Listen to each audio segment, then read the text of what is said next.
Rieccoci insieme, stiamo parlando di graffiti, di segni, disegni, scritte, incisioni di vario genere trovate dopo anni e anni di ricerche, di un lavoro straordinario a Venezia, sulle pareti di Venezia. Alberto Toso, narratore, si può raccontare una Venezia diversa attraverso queste incisioni, questi segni, questi proclami, questi appelli? Assolutamente, è quella che noi amiamo definire una Venezia dal basso, attraverso una storia dal basso, che è una storia appunto narrata da chi in condizioni normali nel corso dei secoli non ha avuto voce sostanzialmente, però appunto non è che non ha scritto o lasciato nessun segno. Non ha lavorato su documenti ufficiali, non è intervenuto nelle cronache storiche, no, scritte appunto da storici e cronisti, ma un segno lo ha lasciato. A volte sono dei segni molto, molto semplici, ecco, ma raccontano storie, raccontano di vite, raccontano o di grandi momenti storici. Noi prima abbiamo visto una croce, no? Le croci sono le vere regine dei graffiti. Al di là, adesso stiamo vedendo il carcere, per esempio, no? In queste immagini. Raccontaci del carcere. È un altro di quei luoghi in cui persone che il più delle volte non hanno storia, sono destinate a non lasciare, no, traccia nella storia, invece ci lasciano dei segni, a volte proprio dell'intere cronache, il loro nome, la loro condizione, il motivo della loro carcerazione o della loro presunta innocenza, e spesso date anche molto antiche, di 7, 6, 500 anni fa. Ecco. E quindi noi siamo in grado appunto di raccontare storie e vite attraverso dei segni apparentemente umili e invisibili. Di queste storie, restando al discorso del carcere, che magari può anche incuriosire molti che ci stanno seguendo, che cosa ti è rimasto impresso, cos'è che ti ha colpito nelle modalità utilizzate per lasciare dei segni o testimonianze che ci sono state particolari? Allora, nelle carceri le modalità sono sempre di fortuna e sono le più svariate, da un chiodo per graffiare a tutto ciò che si ha per poter dipingere, quindi un misto di saliva e ruggine, addirittura il sangue, il fumo delle candele, tutto ciò che appunto ci passa per le mani e può servire per lasciare un segno. Nei pozzi di Palazzo Ducale, che sono le prigioni all'interno del palazzo, non sono le prigioni nuove che stanno all'altro lato, no, del Ponte dei Sospiri, che pure sono piene di segni, ma hanno segni successivi al 500. Ci sono tra i vari segni forse quello più curioso, che è datato nella seconda metà del 500, invece che di un carcerato e di un carceriere, perché noi abbiamo questo Marco Antonio Barboto che si firma e dice: io sono qui adesso a fare il guardiano qua in questa prigione, ma mi hanno già promesso che io vado a fare qualcos'altro di migliore in funzione dei miei meriti, no? Lo segna all'interno di una bella epigrafe che proprio che disegna, e quindi era una persona che noi non abbiamo trovato, per carità, scavare e sperare di avere fortuna di trovare traccia di questa persona negli archivi. Noi a una prima ricerca sommaria non abbiamo trovato tracce di questa persona, ecco. Quindi era una persona che quasi certamente aveva una sufficiente, come dire, considerazione di sé. Poi non sappiamo davvero cosa sia andato a fare, però intanto ce l'ha lasciato scritto. Persone anonime, ma anche persone celebri, avete trovato traccia, no? Anche di personaggi importanti, anche dogi, e poi per risalire al periodo del fascismo, ma per restare anche Pinto a Casanova, insomma ci sono dei nomi importanti, conosciuti. Beh, sì. Allora, i dogi lasciano traccia attraverso ciò che altri hanno scritto di loro, nel senso che noi abbiamo tutta una serie di proclami in genere post-elettorali. Ricordiamo che a Venezia non c'era una vera campagna elettorale, c'era un vero conclave, il doge veniva eletto da suoi pari, nobili veneziani, e il nome veniva deciso in questo consesso, no? Ma non c'era una votazione in qualche modo segreta, ci si metteva d'accordo, no? E tutto avveniva attraverso uno scrutinio comunque. E di alcuni di questi personaggi come Marcantonio Giustinian, Pasquale Cicogna, Niccolò Contarini, Andrea Gritti, noi troviamo traccia sui muri di Venezia. Sono tracce che a volte hanno più di 500 anni, come nel caso di Gritti, il cui nome sta siglato col corno dogale e 3 viva addirittura su un lato della chiesa di Santa Giustina. Oppure c'è un unico caso preelettorale che riguarda un procuratore di San Marco, Giovanni Battista Nani, che proprio all'interno di Palazzo Ducale, a pochi passi dalla Scala dei Giganti, ha fatto lasciare, non possiamo pensare che sia stato lui, una traccia con uno stencil, con una matrice in cui vengono decantate le sue qualità. Lui voleva fare il doge, in qualche modo si candidò più o meno esplicitamente a quell'elezione che fu quella del 1676, ma alla fine non ce la fece. Hai capito. Andiamo a San Marco, il crollo del campanile di San Marco. Avete trovato anche questa testimonianza, quindi è importante. Cosa avete riscontrato e dove? Allora, nel chiostro dell'isola di San Michele in Isola, che è il cimitero monumentale di Venezia. Siete andati anche lì? Siamo andati anche lì e abbiamo passato tutte quante le arcate del chiostro, muro per muro, anche lì mattone per mattone, e le arcate, cioè la parte proprio in alto, tu devi alzare lo sguardo e vedrai che sono tutte completamente ricoperte di scritte, per lo più a matita. Questo è un altro aspetto curioso, perché uno pensa che la matita sia un mezzo molto effimero, in realtà sì. E invece rimane anche 200 anni la matita. Troviamo scritte, graffiti a lapis che hanno sfidato davvero il tempo, hanno più di 200 anni. Lì ce ne sono tantissime, sono in parte commemorative di persone defunte, quindi sono ricordi molto personali, ci sono delle testimonianze incredibili, per esempio di cronaca cittadina, il campanile di San Marco che crolla, anche espresso con un certo accento veneziano, una parlata molto simile appunto al veneziano in qualche modo, che ricorda proprio il crollo del campanile di San Marco.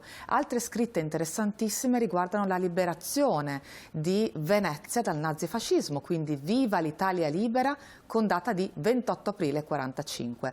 Ora qualcuno dirà: perché 28 aprile e non 25? Perché il 25 è la data convenzionale, ma Venezia viene liberata il 28. Quindi la persona che traccia sulle arcate del chiostro di San Michele questo ricordo non è un ricordo, è vivo in quel momento, cioè lui sta vivendo quell'evento proprio in quell'istante. Quindi c'è anche l'emozione stessa di lasciare un'impronta. Ma perché proprio sulle arcate? E anche questa è una cosa particolare, strana, no? Sì.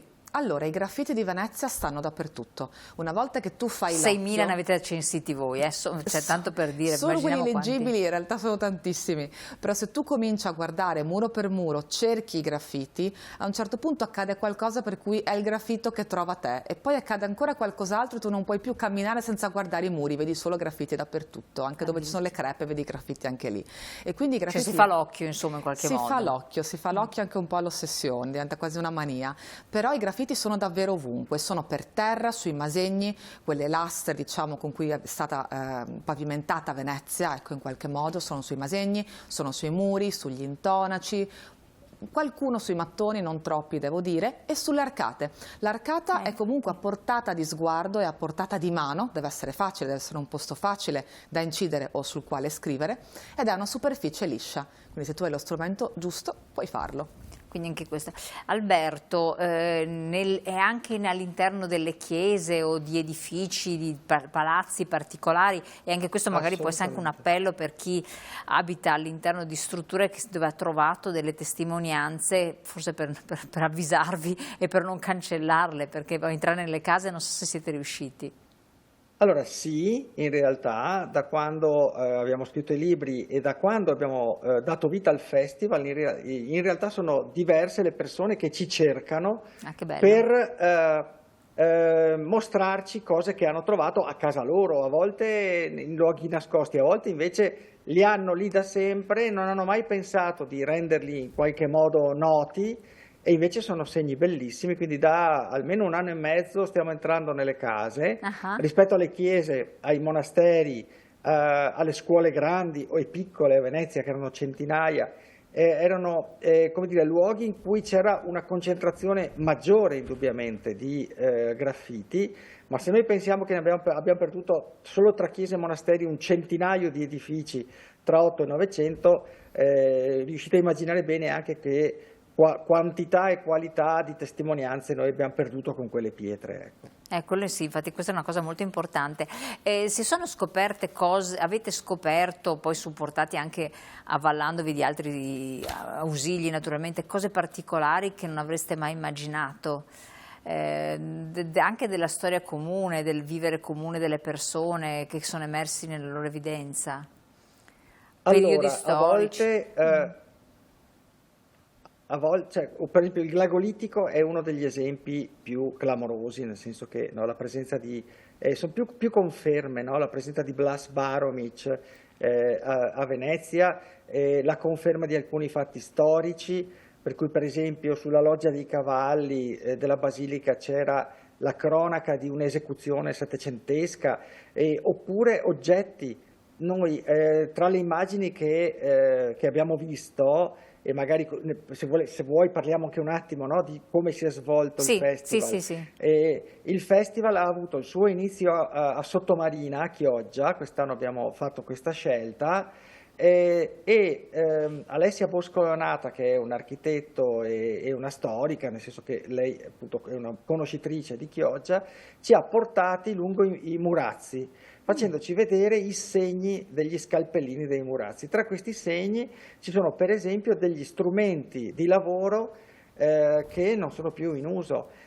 Oggi noi possiamo vedere delle immagini e capire che tipo di strumenti si usassero per incidere e per tagliare la pietra, ma questi strumenti sono incisi, disegnati, impressi su quelle stesse pietre. Questa cosa è molto divertente. Infatti, addirittura sui murazzi di Chioggia. Quindi sì, ce ne sono tantissimi. E io qui mi collego a chi conosce bene, perché è originaria di Chioggia, giusto? Esatto, Sottomarina, perché Chioggia è Sottomarina, però Chioggia è la piccola Venezia, quindi anzi è ancora più antica di Venezia, perché Chioggia è sorta in qualche modo quando ancora di Venezia non c'era l'idea, il barlume. E che cosa si può trovare per esempio anche a Chioggia? O cosa avete trovato? Chioggia da questo punto di vista è forse un'altra Venezia, perché ha delle caratteristiche totalmente peculiari, è un patrimonio di segni anche che è peculiare, segni degli scalpellini sui murazzi, sulle pietre dei murazzi. Che sono, spieghiamo, do sempre per scontate cose, i murazzi cosa sono? I murazzi erano quella barriera difensiva che proteggeva Sottomarina dal mare, perché ora la spiaggia di Sottomarina è molto estesa, come insomma sappiamo, ma originariamente non era una striscetta di terra e quindi il mare toccava proprio quelli che sono i murazzi oggi e quindi difendeva le case, diciamo, da queste onde altissime. Ci sono queste pietre antichissime sulle quali appunto ci raccontava anche Alberto, sono stati trovati questi segni. Sì. Ma non solo. E in realtà anche nelle case che sono nascoste dietro questa muraglia, sono piccole case a volte anche di insomma un paio di secoli fa, e addirittura per terra su certe striscette di Malta ci sono dei disegni, quindi c'è un bragozzo che è l'imbarcazione tipica di Chioggia, quindi sono proprio testimonianze dal basso di persone comuni, di storia popolare. Quando noi parliamo di Venezia, ma in generale anche di Chioggia, parliamo spesso dei nomi più noti, cioè le persone che hanno ricoperto delle cariche importanti, non ci soffermiamo mai sulle persone comuni, sulla quotidianità.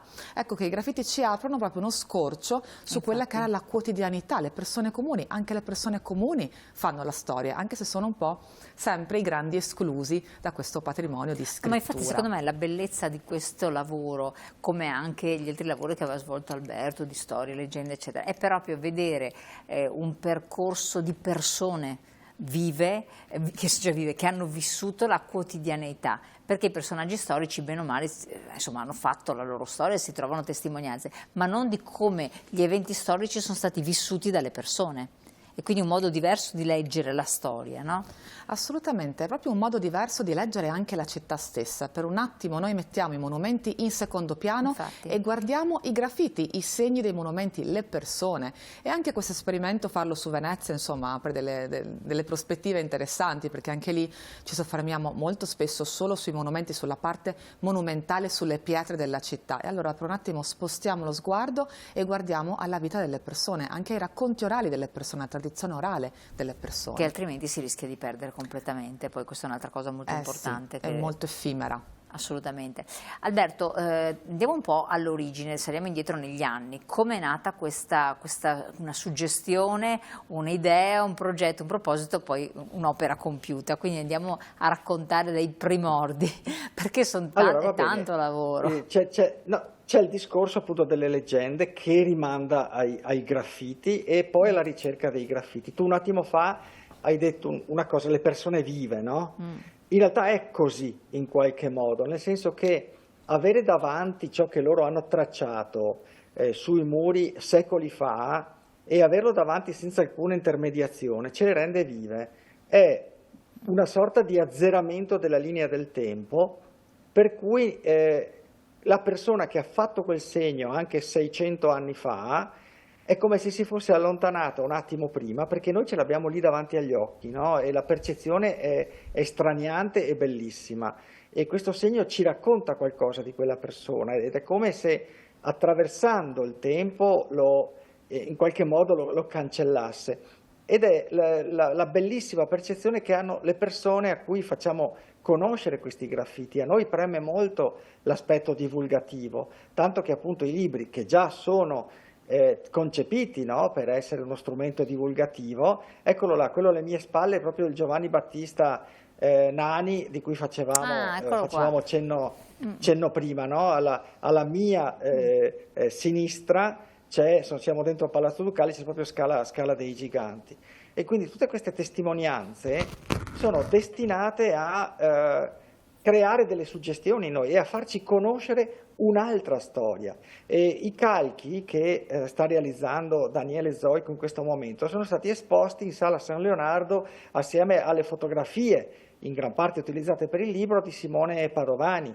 Il festival, va detto, perché è promosso, voluto dalla città di Venezia attraverso la presidenza del Consiglio Comunale, sostenuto dalla Regione Veneto, da diverse fondazioni, la Fondazione di Venezia, The Home of the Human Safety Net, c'è l'Ateneo Veneto, ci sono i Lazzaretti veneziani, ci sono tantissime realtà, l'Associazione Piazza San Marco, più diversi sponsor privati che ci aiutano, no, a sostenere i costi del festival, che sono 5 giorni. Questo per esempio è relativo a un dibattito che abbiamo fatto e rifatto, perché questo l'abbiamo proposto lo scorso anno, rifatto quest'anno, col quale abbiamo messo di fronte i writers e esponenti di quelle associazioni per la pulizia e il decoro che puliscono i muri. Ed è molto interessante, è un incontro generalmente frizzante, ecco. Però è davvero interessante vedere come ognuna delle fazioni, penso che possiamo chiamarle così, spieghi all'altra le sue ragioni.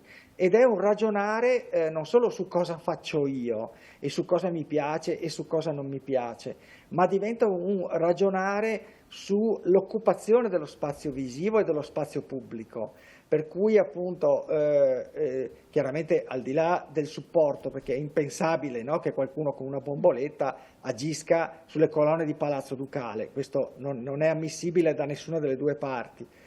Però per lo stesso motivo noi abbiamo anche delle pubblicità nello spazio pubblico che sono molto invasive, no? E nessuno di noi le richiede. Quelle però sembrano essere comunemente accettate, no? Qualsiasi cosa mostrino. Certo. E i graffiti invece no. Ma allora, ripeto, noi non siamo tifosi, non abbiamo una posizione, noi siamo degli osservatori di questo costume, no? Ci piace indagarlo, ci piace discuterne, ci piace farne discutere, a partire dal nostro focus, che è essenzialmente relativo ai graffiti storici, anche se per esempio quest'anno abbiamo intavolato una bellissima collaborazione con M9, Museo del Novecento di Mestre, che ha esattamente in questi giorni in corso una mostra su Banksy. Ecco, torniamo su questi temi qua, io voglio interrompere solo un attimo, poi abbiamo ancora qualche minuto per la trasmissione, ma abbiamo la nostra pubblicità che va a chiedere i suoi spazi, quindi interrompiamo qualche secondo e poi torniamo insieme.